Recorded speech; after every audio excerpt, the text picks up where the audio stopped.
നമ്മുടെ ഈ പ്രോപ്പർട്ടി 2 പന ചേർത്തുന്നുണ്ട്. ഫാബ്രിക്കാണ് കളാക്കുന്നത്. ശുദ്ധമായ കള്ള് നമുക്ക് കിട്ടാനുള്ള സൗകര്യം ഉണ്ട്.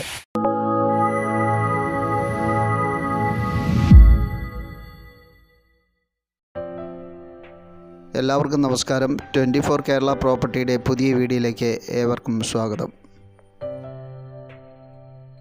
ഇടുക്കി ജില്ലയിലെ അടിമാലിക്കടുത്തുള്ള സൗത്ത് കത്തിപ്പാറയിൽ വിൽപ്പനയ്ക്കുള്ള 3 ഏക്കർ സ്ഥലം കാണുന്നതിനാണ് നമ്മൾ പോകുന്നത്. PWD റോഡ് ഇവിടം വരെ അവസാനിക്കുന്നു. ഇവിടെ നിന്നൊരു 300 മീറ്ററോളം കോൺക്രീറ്റ് ചെയ്ത റോഡാണ് ഈ പ്രോപ്പർട്ടിയിലേക്കുള്ളത്. ജീപ്പ്, കാറ് മുതലായ വാഹനങ്ങളെല്ലാം എത്തുന്ന വഴിയാണ്. അല്പം കയറ്റം കൂടിയ സ്ഥലത്തൂടെയാണ് ഈ കോൺക്രീറ്റ് റോഡ് കടന്നു പോകുന്നത്. ഈ സ്ഥലത്ത് ഇലക്ട്രിസിറ്റി സൗകര്യമുള്ളതാണ്. വാഹനങ്ങളെല്ലാം പറമ്പിൻ്റെ മുറ്റത്ത് എത്തുന്ന വഴി സൗകര്യമുണ്ട്. ഈ പറമ്പിൽ 2 വീടുകളുണ്ട്. ആദ്യത്തെ വീടാണിത്. ഇത് ഷീറ്റ് മേഞ്ഞ വീടാണ്. ഇലക്ട്രിസിറ്റി സൗകര്യമുണ്ട്. ഇതിനോട് ചേർന്ന് തന്നെ കാണുന്ന ഭാഗം വനഭൂമിയാണ്. ഈ വനഭൂമിയുടെ ചേർന്ന് തന്നെയാണ് മുകളിലേക്ക് സ്ഥലത്തിൻ്റെ സൈഡിലൂടെ പഞ്ചായത്ത് റോഡ് കടന്നു പോകുന്നുണ്ട്. ഇപ്പോൾ നമ്മൾ വന്ന റോഡ് ഈ സൈഡിലൂടെ തന്നെ മുകളിലേക്ക് കടന്നു പോവുകയാണ്.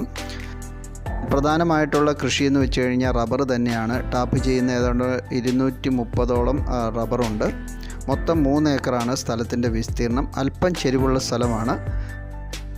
റബ്ബറിന് ഇടവിളയായിട്ട് കുറച്ച് ജാതിയും വെച്ചിട്ടുണ്ട്. ഏകദേശം ഒരു 10-70ഓളം ജാതി വെച്ചിട്ടുണ്ട്. ഇതെല്ലാം ഒരു 2-3 വർഷം പ്രായമായവയാണ്. രണ്ടാമത്തെ വീടാണ് ഈ കാണുന്നത്. ഇതിൻ്റെ മേൽക്കൂരയെല്ലാം പോയതാണ്. ഈ പ്രോപ്പർട്ടിയിൽ ഒരു 5 വർഷം മുമ്പ് വരെ ആൾതാമസമുണ്ടായിരുന്ന സ്ഥലമാണ്. സ്ഥലത്തിനോട് ചേർന്ന് വലിയൊരു വെള്ളച്ചാട്ടമുണ്ട്. റിസോർട്ട്, ഹോം സ്റ്റേ മുതലായവയ്ക്ക് അനുയോജ്യമായ പ്രോപ്പർട്ടിയാണിത്.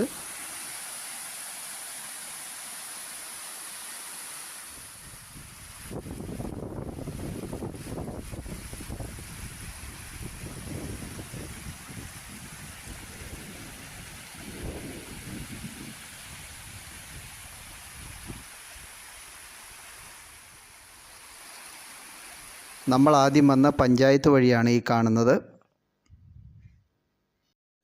3 ഏക്കറാണ് സ്ഥലത്തിൻ്റെ മൊത്തം വിസ്തീർണം. ഇതിന് 1.5 ഏക്കറോളം പട്ടയമുണ്ട്. ബാക്കി 1.5 ഏക്കർ പട്ടയത്തിന് അളന്നു പോയിട്ടുള്ളതും പേപ്പർ ശരിയായിട്ടുള്ളതുമാണ്. താമസിക്കാതെ ഇതിനും ബാക്കിയുള്ളതിന് പട്ടയം കിട്ടുന്നതാണ്.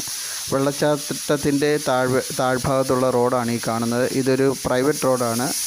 നമ്മൾക്കും വേറൊരു വീട്ടുകാർക്കും മാത്രമാണ് ഇതിന് അവകാശമുള്ളൂ. 60 ലക്ഷം രൂപയാണ് സ്ഥലത്തിന് ചോദിക്കുന്ന വില. താല്പര്യമുള്ളവർക്ക് വീഡിയോയിൽ ഓണറുടെ നമ്പർ കൊടുത്തിട്ടുണ്ട്. ഡയറക്റ്റായിട്ട് അദ്ദേഹത്തെ വിളിക്കാവുന്നതാണ്.